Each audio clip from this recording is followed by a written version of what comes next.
Today, we're going to talk about respect in relationship. And I suspect respect might mean something to one person and different for another. So let's dive into this conversation today. Let me tell you where this video was birthed. I rewatched the movie The Materialist. And if you haven't seen it, I do recommend checking it out because it does give you an overview of the somewhat superficial way people are choosing mates today. And it's set the setting is a matchmaker in New York that's trying to connect and set people up, and all of what I believe the dysfunction that happens in the dating process. And again, this is merely my opinion, this is my projection, a little bit of my judgment, and I could be wrong. But I started to think about what does it mean to genuinely respect someone in the early stages of dating? And I believe this is true for men as well as women. So let's just dive into that. What is respect? I mean, I want you to think about that for a moment. What does it mean to respect someone? We could look at them from a place of value. We could look at it from a place of status. We could look at it from the place of looks, which oftentimes people do. They focus either on looks or status or what they can provide versus what's actually in their heart. What is genuinely in their heart? Are they actually present with you, or are they looking just to say the next thing or take a selfie while they're on a first date with you? And I only bring this up because that actually happened in an Instagram reel that I was watching and made me think of how often people aren't very present in a relationship, when they're actually listening to one another, where they're actually conversing in a way that they can be seen, heard, and understood, where they're actually talking with each other versus at each other. And why I'm putting that in the category of respect is presence, Ask yourself, have you found your, well, let me ask you this. Have you ever been on a date where someone only talks about themselves? They only care about what's going to come out of their mouth. They're not actively listening. They're not present. Their head is in the future or in the past.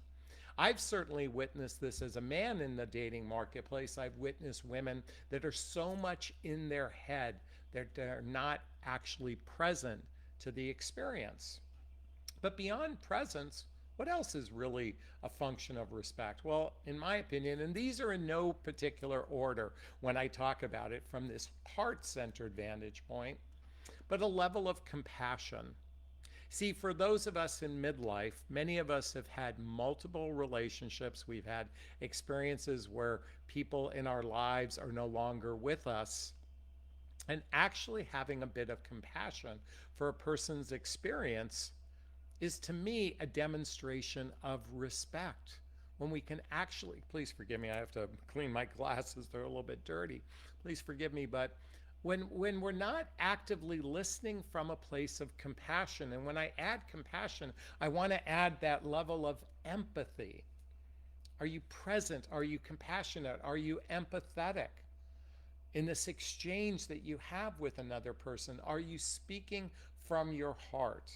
When we come from an empathetic point of view, or at least a compassionate point of view, we're not looking at what we're going to get out of this experience. We're going to look to what we're going to give in this experience.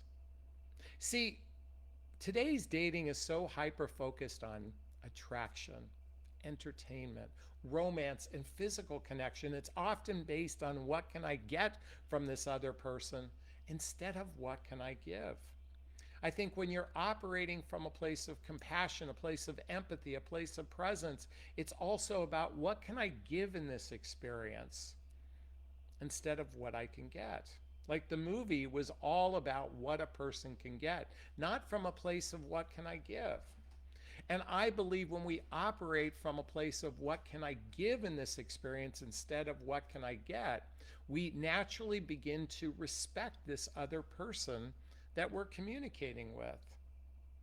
You know, sadly, when we're operating from a myopic point of view of what can I get, we're not operating from a place of what's in this other person's best interest is also my best interest, because that is where trust is built.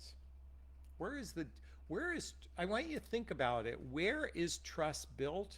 Trust is built not just from talking about fidelity for those more seasoned relationships. I think trust is built when what's in your best interest is what's in my best interest, looking out for the person's best interest because it's your best interest. Now, many of you might be shaking your heads. Well, Jonathan, how do we build trust in the early stages of dating? Because trust is another facet of respect. How do we build trust? Well, I think it's important to experience a person through a variety of different circumstances. Experience a person through a variety of different circumstances. For example, oh, by the way, Jonathan, why do you repeat yourself?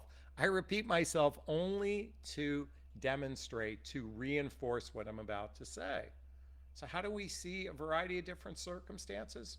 Social activities, hobbies, mutual interests, spending time with family and friends, maybe even traveling together, partnership developing skills. In other words, being in a space where you're helping another person out in their life and vice versa. They're reciprocal, helping you out in your life. And certainly, physical and emotional intimacy is rather important for building trust as well. I'm a big proponent. Look at, to build a healthy, happy relationship, I think three huge components must be present. The first component is massive friendship.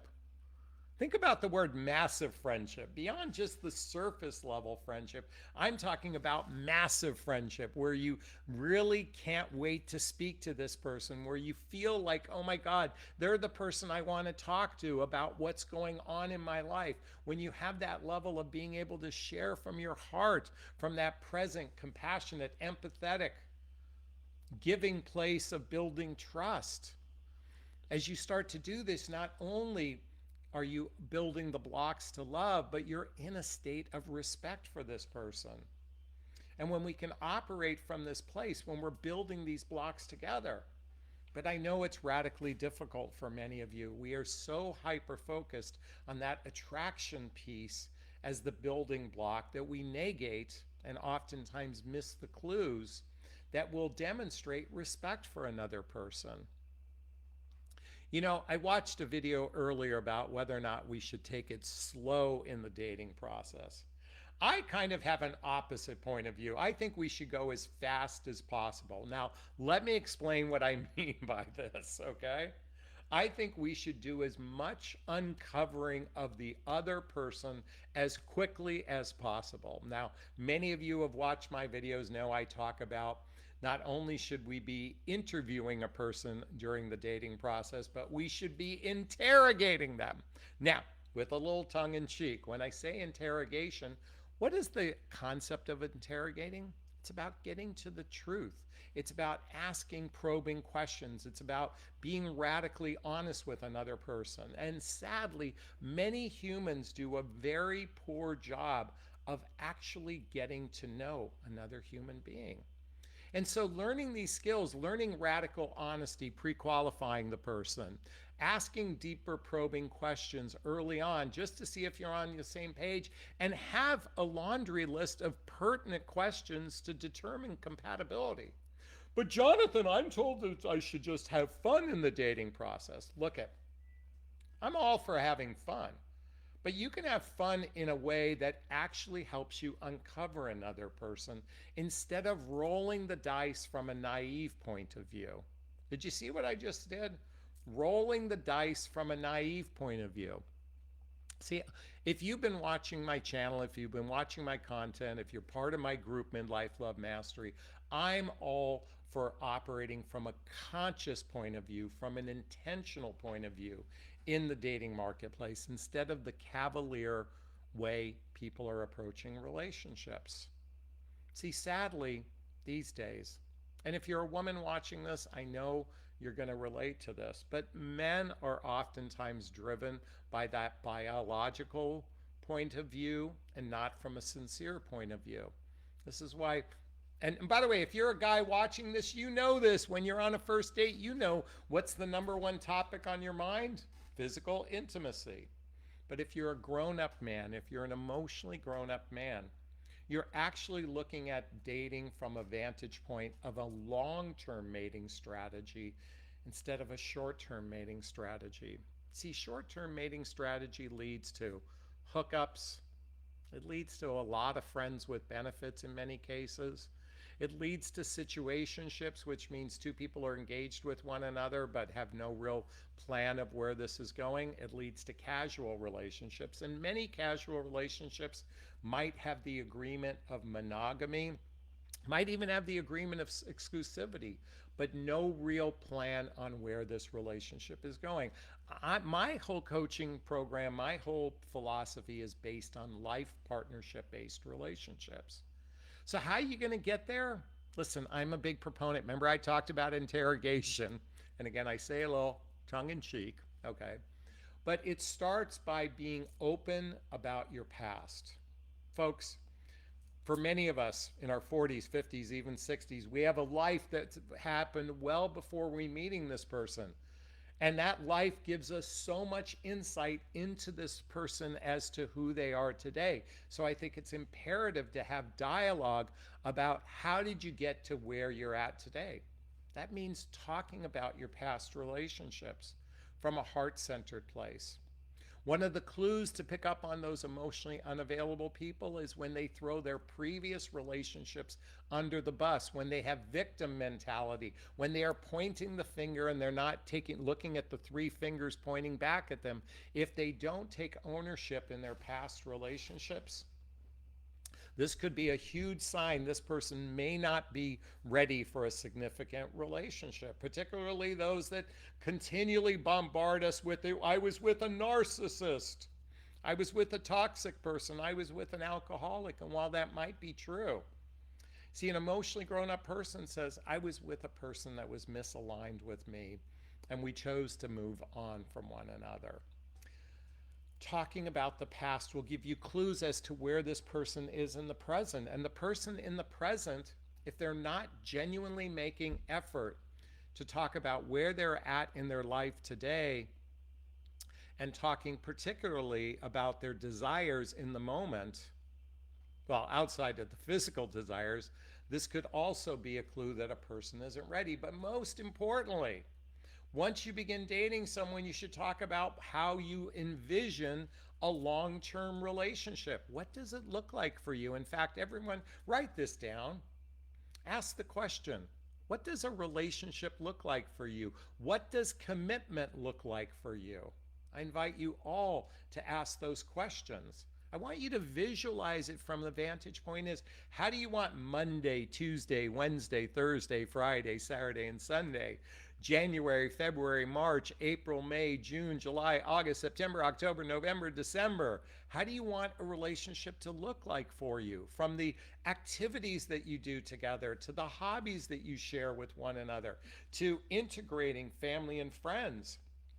If you haven't contemplated this beyond the fantasy realm, and sadly, and I work with women, they all think of relationships at the 40,000 foot level, and men just look at it at a base level of, if I'm attracted, we will figure this out. And let me just tell you this, fantasy-based relationships temporarily might work for a short period of time, but grounded relationships are ones where it's entered into from an intentional point of view. And as I said before, there's presence. In other words, you're present. You're not thinking about the past. You're not thinking about the future. You're compassionate for another person's experience. And likewise, everything I'm sharing has to be a two-lane street. There's empathy involved, genuine empathy involved. You're with someone who's genuinely operates from a place of what can I give versus what can I get.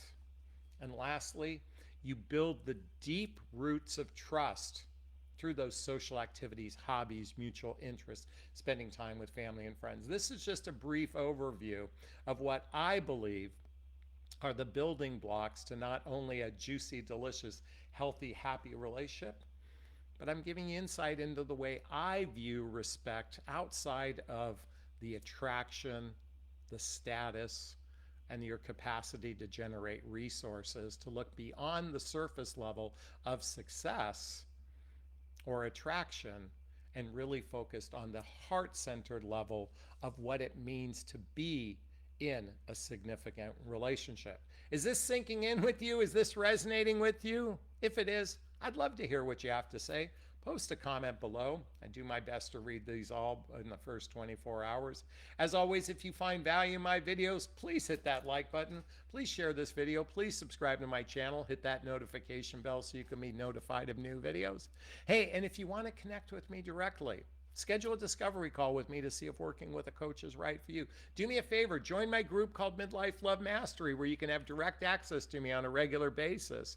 Get my dating vows, follow me on social media. All of that is in the show notes listed below. All right, I'm going to sign off this video as I always do. First off, giving myself a big, gigantic Jonathon Barrick of self-love. I'm going to reach into the camera and give you a hug of love if that's okay. I'm going to ask you to turn to someone, a pet, a teddy bear, a pillow, and give it or them a hug of love, because hugs are a great source of love. And let's face it, these days, we could all use more love in our lives. I want to thank you. Bye-bye now. Bye-bye. Bye.